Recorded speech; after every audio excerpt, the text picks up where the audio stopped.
The year is somewhere in the golden age of Hollywood.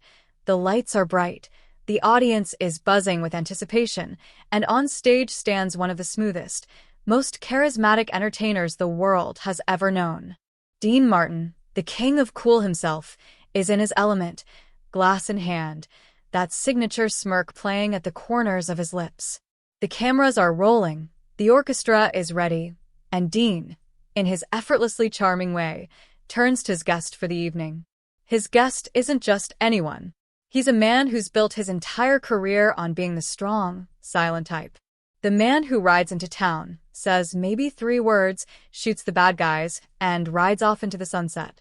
A man whose face could launch 1,000 westerns but whose voice?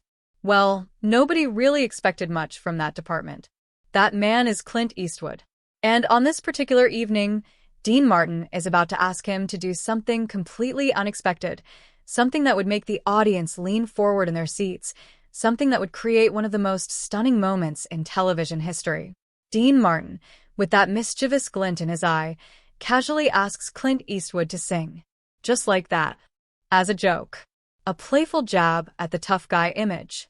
Nobody in that studio, not the crew, not the band, not even the audience, expected what happened next. Because when Clint Eastwood opened his mouth and let his voice fill that room, everything changed. The smiles faded, the laughter died down, and a stunned silence fell over the crowd. Dean Martin, the man who had performed with the greatest voices in music history, who had shared stages with Frank Sinatra and Sammy Davis Jr., even he couldn't hide his surprise. This wasn't supposed to happen. This was supposed to be a lighthearted moment, a fun little segment where the cowboy actor would fumble through a song, and everyone would have a good laugh. But Clint Eastwood had other plans. And what unfolded in those next few minutes would become the stuff of Hollywood legend. Let's rewind for a moment and understand just who these 2 men were, because context, my friends, makes this story so much richer. Dean Martin wasn't just a singer. He wasn't just a member of the Rat Pack. He was an institution. Born Dino Paul Crocetti in Steubenville, Ohio, Dean Martin climbed his way from working in steel mills and dealing blackjack in speakeasies to becoming one of the most beloved entertainers in American history. He had that rare combination of talent, charm, and effortless cool that made everything look easy. When Dean sang, it sounded like velvet wrapped in moonlight. When he told a joke, it landed perfectly. When he held a glass of whiskey, even if it was just apple juice for the cameras, you believed he was the coolest man alive. His television show, The Dean Martin Show, which ran from the mid-1960s through the early 1970s, was a variety show masterpiece. It featured musical performances, comedy sketches, and celebrity guests from across the entertainment spectrum. Dean had a unique style as a host. He seemed relaxed, almost casual, as if he'd just wandered onto the set by accident and decided to hang around. But beneath that laid-back exterior was a consummate professional who knew exactly what he was doing. He could make his guests feel comfortable, draw out their personalities, and create television magic that felt spontaneous even when it was carefully planned. Now, let's talk about Clint Eastwood. By the time he appeared on Dean's show, Clint was already a household name, but not for singing. He was the man with no name from Sergio Leone's spaghetti westerns. He was Rowdy Yates from the television series Rawhide. He was the squinting, poncho-wearing, cigar-chomping embodiment of the American Western hero reimagined through an Italian lens. Clint Eastwood didn't need words to command the screen. His presence, his physicality, that intense gaze that could make villains reconsider their life choices, that's what made him a star. He was the antithesis of the smooth-talking, charismatic crooner. Where Dean Martin was all charm and warmth, Clint Eastwood was granite and steel. Where Dean made everything look easy with a smile, Clint made everything look intense with a glare. They were 2 sides of the Hollywood coin, and bringing them together on one stage was already interesting enough. But asking Clint to sing? That was either brilliant or crazy, and with Dean Martin it was probably a bit of both. Here's what most people didn't know at the time, and what made this moment so deliciously ironic. Clint Eastwood actually had a background in music. Not the kind of background that would make him a recording star, not the kind that would get him top billing at Las Vegas alongside Dean and the Rat Pack, but a genuine, honest-to-goodness musical background nonetheless. Clint grew up during the Depression era in California, moving from town to town as his father searched for work. Music was one of the constants in his life. He learned to play the piano, showed an interest in jazz, and developed an appreciation for music that would stay with him throughout his life. In fact, Clint's connection to music would later become a significant part of his film career, as he composed scores for several of his movies and always paid close attention to the musical elements of his films. But more than that, Clint had actually sung professionally before this moment with Dean Martin. Back during his days on Rawhide, the popular Western television series that ran from 1959 to 1965, Clint Eastwood had recorded an album. Yes, you read that right. An actual album. It was called Rawhide's Clint Eastwood Sings Cowboy Favorites, and it came out in 1963. The album featured Clint singing traditional cowboy songs and Western ballads, and while it wasn't going to challenge the supremacy of Dean Martin or Frank Sinatra on the music charts, it wasn't terrible either. Clint had a pleasant, understated voice, a kind of everyman quality that fit the cowboy image perfectly. Then there was Paint Your Wagon, the 1969 musical western that would become one of the most unusual entries in Clint Eastwood's filmography. In this big-budget Hollywood musical, Clint played a gold prospector named Pardner, and yes, he sang in the movie. He performed songs like I Talk to the Trees and Gold Fever, and while his singing wasn't going to win any awards, it demonstrated that he could carry a tune. The movie itself was a strange beast, a Western musical starring two actors, Clint Eastwood and Lee Marvin, who were better known for punching people than singing to them. But it existed, and it proved that Clint Eastwood was willing to step outside his comfort zone and try something completely different from his tough guy image. So when Dean Martin asked Clint to sing on his show, whether as a joke or not, Clint actually had the ability to respond. He wasn't completely out of his element. But here's the thing, even though Clint had this musical background, even though he'd recorded songs and performed in a musical, the public didn't really know about this side of him. To most of America, Clint Eastwood was the guy who rode into town, shot the bad guys, and barely said 10 words in the entire movie. He was action, not melody. He was intensity, not harmony. So when Dean Martin, standing there in his tuxedo with that knowing smile, suggested that Clint should sing something for the audience, it felt like a setup. It felt like Dean was poking fun at the stone-faced cowboy, maybe expecting him to decline or to fumble through something amusingly off-key. The studio audience certainly thought it was a joke. You could hear the ripple of laughter that went through the crowd when Dean made the suggestion. It was the kind of laughter that says, "Oh, this is going to be fun, watching this tough guy try to sing." The orchestra probably thought it was a joke too, maybe getting their music ready but not really expecting to have to play much. Even the cameramen might have been positioning themselves to catch Clint's look of amused refusal or his awkward attempt at a few bars before giving up with a self-deprecating shrug. But Clint Eastwood, true to form, didn't do what people expected. He didn't laugh it off. He didn't decline with a wave of his hand. He didn't fumble or stutter or make a joke about being better with a gun than a guitar. Instead, he did something that would become one of the defining characteristics of his long career in Hollywood. He committed. Completely and totally. He looked at Dean, he looked at the audience, and he prepared to sing. Not as a joke, not as a half-hearted attempt, but for real. And then it happened. The moment that would stun everyone in that studio and create a memory that people would talk about for decades. Clint Eastwood began to sing, and the quality of his voice caught everyone off guard. This wasn't the tentative, uncertain warbling of someone who'd been pushed into something they couldn't do. This wasn't a celebrity game show moment where the charm is in the awkward failure. This was actual singing, controlled and melodic, with a warmth and sincerity that nobody expected from the man with no name. The audience's reaction was immediate and visible. The laughter stopped. The smiles of anticipation transformed into expressions of genuine surprise. People leaned forward in their seats, as if they needed to confirm that what they were hearing was really coming from Clint Eastwood. The musicians in the orchestra, who might have been prepared to follow along with whatever awkward attempt was being made, found themselves actually playing seriously, supporting a real performance.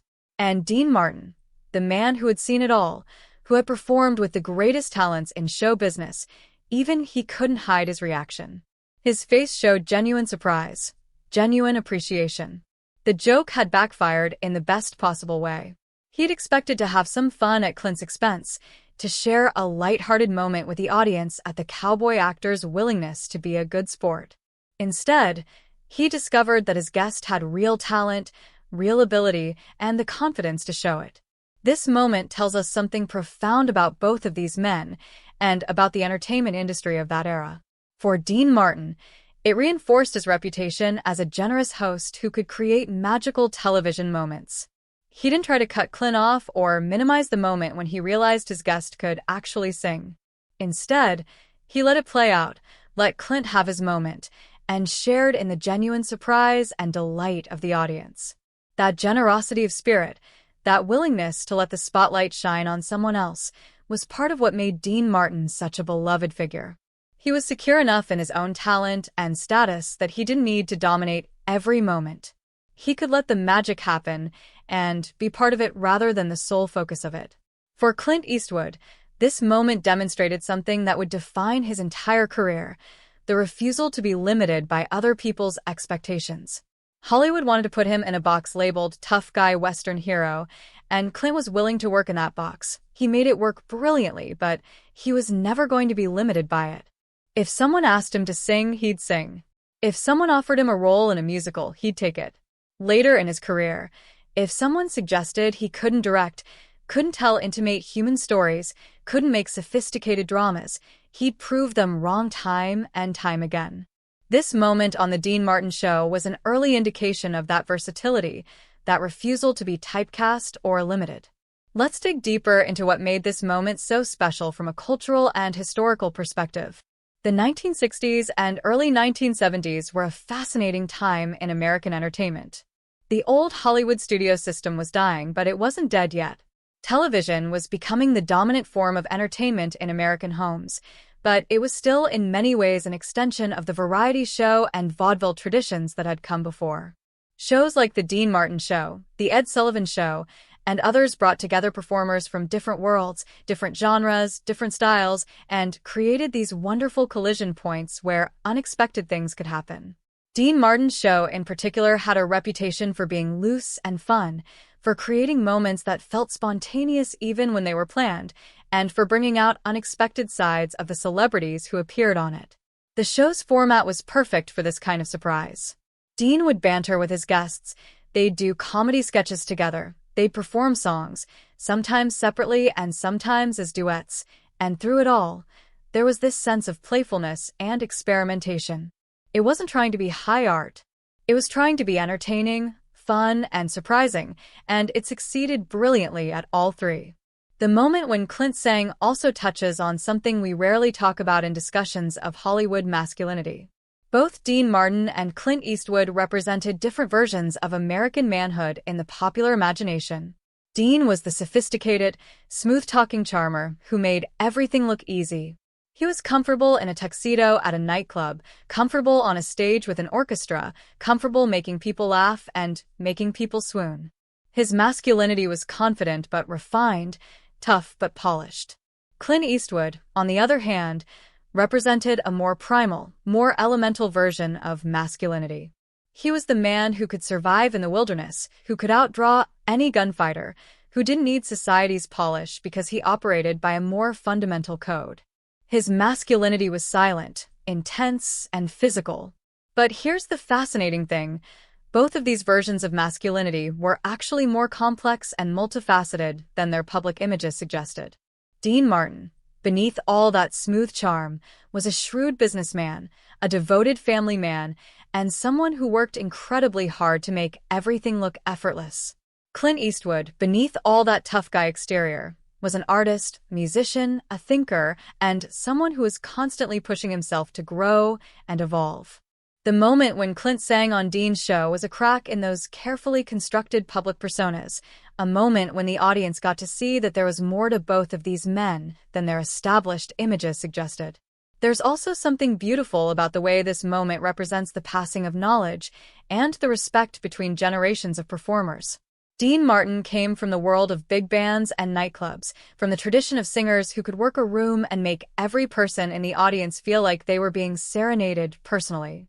Clint Eastwood came from a different tradition, from Western films and television, from a more modern, more cinematic form of performance. But in this moment, they found common ground. Dean, by asking Clint to sing, was inviting him into his world, offering him a chance to show a different side of himself. And Clint, by accepting that invitation and delivering a real performance, was showing respect for Dean's world and for the musical tradition he represented. It was a meeting of different styles, different eras, different approaches to entertainment, and it created something magical because both men were secure enough in themselves to play in each other's territory. Let's talk about the technical aspects of what made Clint's singing voice effective in that moment. It wasn't that Clint Eastwood had the most powerful voice or the most technically perfect singing ability. He wasn't going to hit the high notes that Sinatra could reach or sustain a note with the breath control that Dean Martin possessed. What Clint had was sincerity and authenticity. His voice had a warmth to it, a genuine quality that made people listen. In the world of music, especially in the era of the great American songbook and traditional pop that Dean Martin represented, there was always room for singers who might not have the most technically proficient voices, but who could deliver a song with honesty and emotion. Clint's voice had that everyman quality, the sense that this was a real person singing a real song, not a polished performer delivering a rehearsed performance. That authenticity is what caught the audience off guard. They expected either a joke or an embarrassing failure, and instead, they got a genuine, heartfelt performance that connected with them emotionally. The relationship between Dean Martin and Clint Eastwood extended beyond just this one moment on television. Both men represented a certain kind of American cool in their respective domains. Dean was Vegas cool, Rat Pack cool, the kind of cool that came with a martini glass and a knowing wink. Clint was Western cool, frontier cool, the kind of cool that came with a squint and a drawn gun. But both of them understood that cool wasn't about being cold or distant. It was about being confident enough in yourself that you didn't need to prove anything to anyone. Dean could make fun of himself, could play the lovable drunk character on his show, could laugh at jokes about his own persona, because he was secure in who he really was. Clint could take on roles that were vulnerable, could sing in a musical, could direct sensitive dramas, because he was secure enough in his tough guy credentials that he didn't have to keep proving them. This moment on Dean's show was a perfect encapsulation of that mutual confidence and respect. It's worth noting that this kind of moment couldn't really happen in today's entertainment landscape in quite the same way. Modern television is much more scripted, much more controlled, much more risk-averse. Every moment is planned, every potential surprise is rehearsed, every possibility is focus-grouped.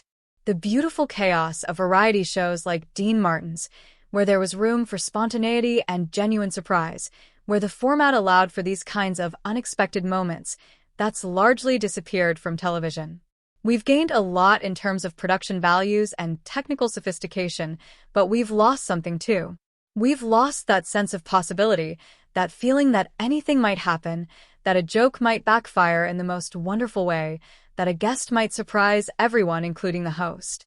This moment between Dean and Clint exists as a reminder of what we've lost, a testament to an era when television could still surprise us, could still create moments of genuine spontaneity and discovery. The impact of this moment extended beyond just that one night in the studio. For viewers watching at home, it changed their perception of Clint Eastwood. He wasn't just the tough guy anymore. He was someone with hidden depths, someone with talents beyond what they'd seen in his westerns. It made him more interesting, more human, more relatable. For Dean Martin, it reinforced his reputation as a host who could bring out unexpected sides of his guests, who could create television moments that people would remember and talk about. For the entertainment industry as a whole, it was a reminder that talent can exist in unexpected places, that people are always more complex and interesting than their public personas suggest, and that the best moments in entertainment often come from taking risks and being willing to be surprised.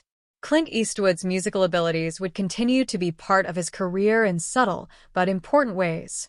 As he transitioned from actor to director, he became known for his careful attention to the musical scores of his films. He understood how music could enhance emotion, could pace a scene, could communicate things that dialogue and visuals couldn't. He composed music for several of his films, showing that his interest in music was genuine and enduring, not just a novelty for a television appearance. The moment with Dean Martin was an early public acknowledgement of this side of Clint's talent, a hint of the artistic sensibility that would become more apparent as his career evolved. Dean Martin, for his part, continued to be one of the most beloved entertainers in America until his death in 1995. His show ran successfully for years, creating countless memorable moments with countless guests. But the moment with Clint Eastwood stands out as one of the most surprising and delightful because it violated expectations in such a perfect way. There's something profoundly human about this story that transcends the specifics of who these two men were or what their careers looked like. It's a story about not judging books by their covers, about allowing people to surprise you, about being secure enough in yourself to try things that might fail, and about the joy that comes from unexpected discovery. Dean Martin asked Clint Eastwood to sing as a joke, expecting either a polite refusal or an amusing failure. Instead, he got a genuine performance that surprised everyone, himself included. That's a beautiful metaphor for life, isn't it? Sometimes the jokes we make, the expectations we have, the boxes we put people in, they all get upended in the most wonderful ways when we give people the chance to show us who they really are. Clint Eastwood could have declined Dean's invitation. He could have laughed it off, made a joke about sticking to acting, and nobody would have thought less of him. But he chose to accept the challenge, to show a different side of himself, to risk looking foolish in pursuit of a genuine moment. And in doing so, he created something memorable, something that people still talk about decades later. The technical setting of variety shows like Dean Martin's also played a role in making moments like this possible. These shows were performed live or live to tape, meaning that while they could do retakes if something went terribly wrong, there was a strong preference for capturing things in the moment. This created a certain energy, a certain tension, a certain possibility of genuine surprise that modern, heavily edited television can't replicate. When Dean asked Clint to sing, the cameras were rolling, the audience was watching, and whatever happened next was going to be recorded for posterity. That added an element of risk and excitement to the moment. Clint couldn't do multiple takes until he got it perfect.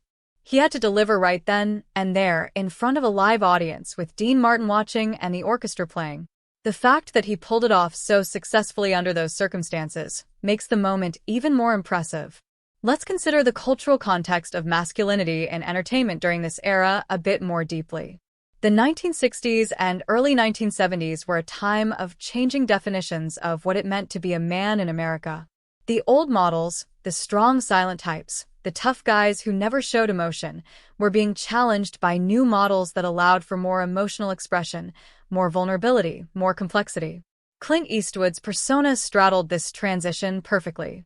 He maintained the strong, silent, tough guy image that had made him a star, but he was also willing to show other sides of himself, to take risks, to be multifaceted. Dean Martin represented an older model of masculinity in some ways, the sophisticated man of the world, but he too was more complex than his public image suggested. This moment between them, where the tough guy sang and the cool crooner was genuinely surprised, represented a kind of meeting point between different eras and different definitions of masculinity. It showed that men could be tough and sensitive, strong and artistic, confident and willing to take risks that might make them look foolish. The audience's reaction to Clint's singing is also worth examining more closely. The initial laughter when Dean suggested Clint should sing wasn't meant to be cruel. It was the laughter of people who thought they were in on the joke, who thought they knew what was coming. When that laughter transformed into silence, and then into applause and appreciation, it represented a collective realization that they had underestimated this person, that there was more to him than they had known. That kind of collective surprise and delight is rare in entertainment. It requires the perfect storm of expectations, subversion of those expectations, and genuine talent. All three elements were present in this moment. The audience expected one thing, got something completely different, and that something was genuinely good enough to warrant their appreciation and applause. It's a reminder that the best entertainment doesn't just meet our expectations, it exceeds them or subverts them in ways that delight and surprise us. Dean Martin's reaction is perhaps the most telling aspect of this entire story. Here was a man who had shared stages with the greatest entertainers of his generation, who had performed with Frank Sinatra and Sammy Davis Jr. and Joey Bishop and Peter Lawford, who had sung duets with Judy Garland and Ella Fitzgerald, who had seen and done it all in the world of entertainment. And yet, Clint Eastwood's singing genuinely surprised him.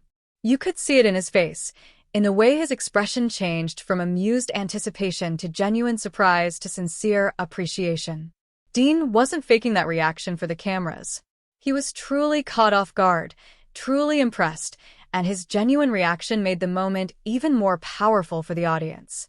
It validated what they were feeling, confirming that this wasn't just them being easily impressed. This was legitimately surprising and legitimately good. When Dean Martin is impressed by your singing, you know you've done something right. The musical selection for Clint's performance also mattered, though the specific song varies depending on which version of the story you're hearing.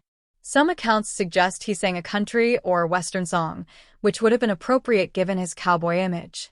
Others suggest he sang something more in the Great American Songbook tradition, which would have been a more surprising choice and would have shown even more versatility. Regardless of the specific song, the important thing was that Clint delivered it with sincerity and confidence, that he treated it seriously rather than as a joke, and that he gave the audience a real performance rather than a half-hearted attempt.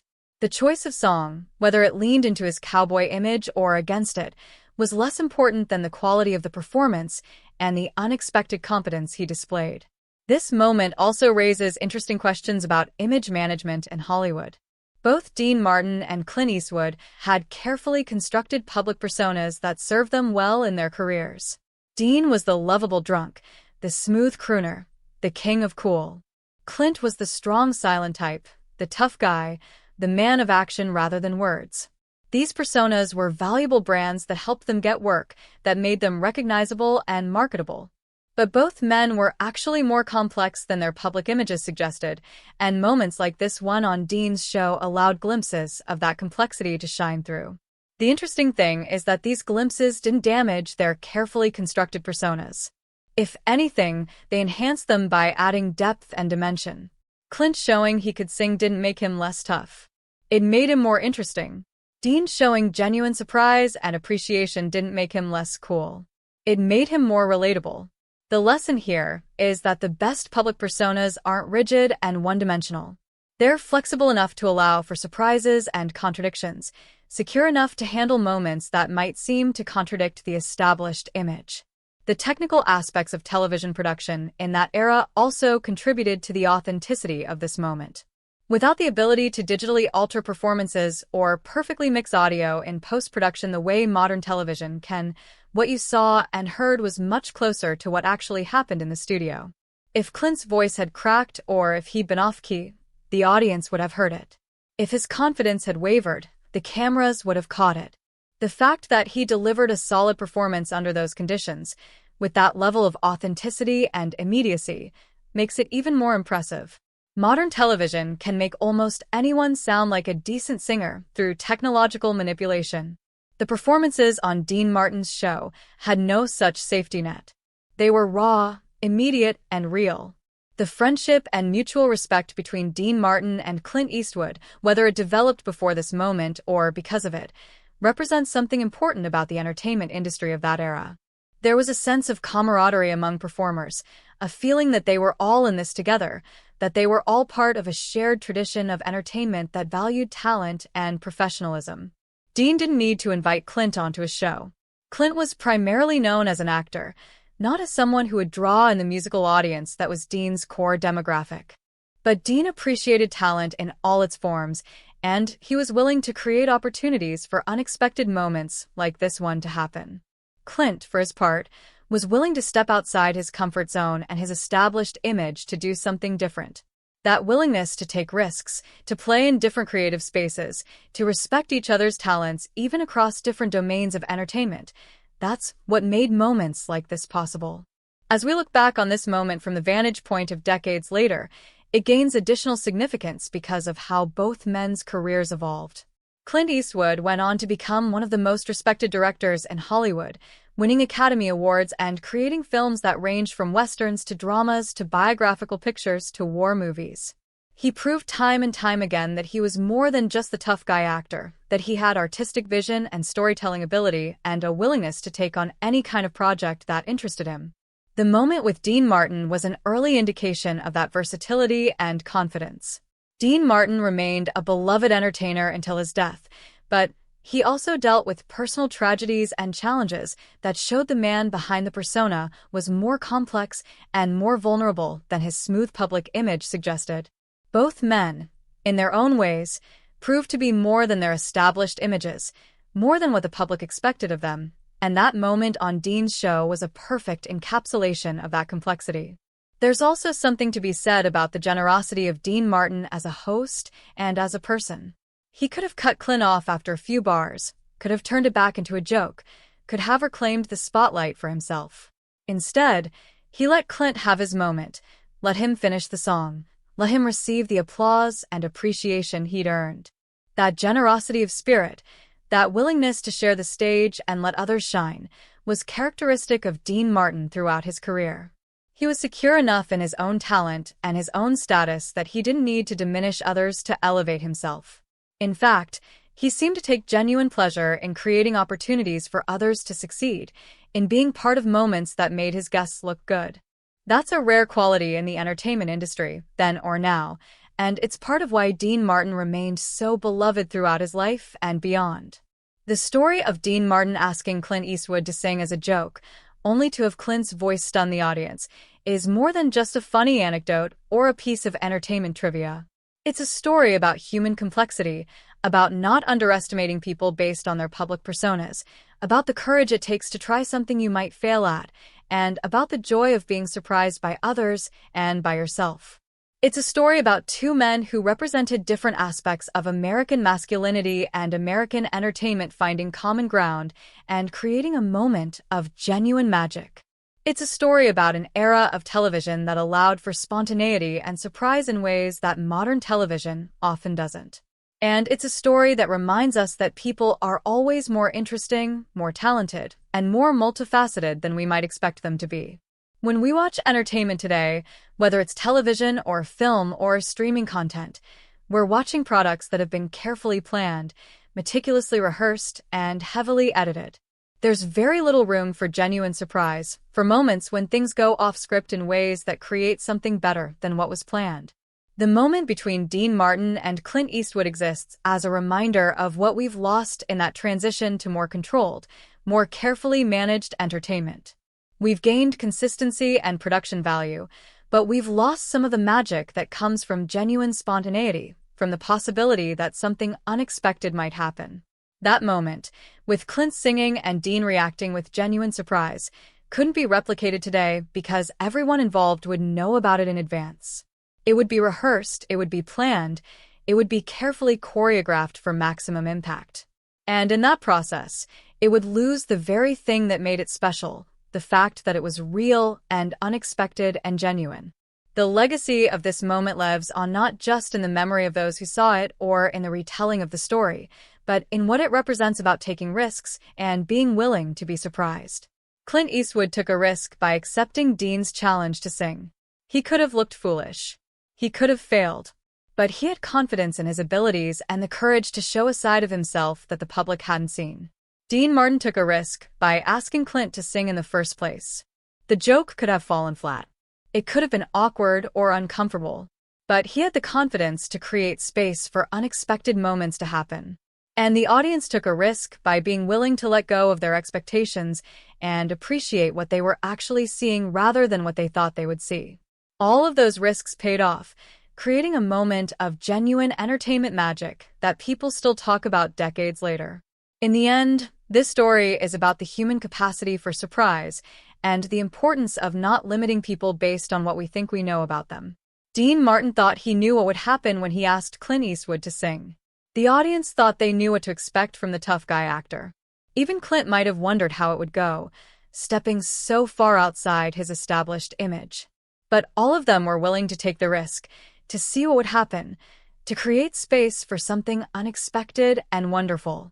And in that willingness to be surprised, to exceed expectations, to show complexity and depth beyond the established persona, They created a moment that has endured in Hollywood lore as an example of what entertainment can be when it's genuine, spontaneous, and willing to take risks. That's the real lesson of this story. Not that Clint Eastwood could sing, though that was certainly a pleasant surprise, but that the best moments in entertainment and in life come from being willing to step outside our comfort zones, to challenge expectations, and to show the world that we're more than just one thing, more than just one image, more than what anyone expects us to be.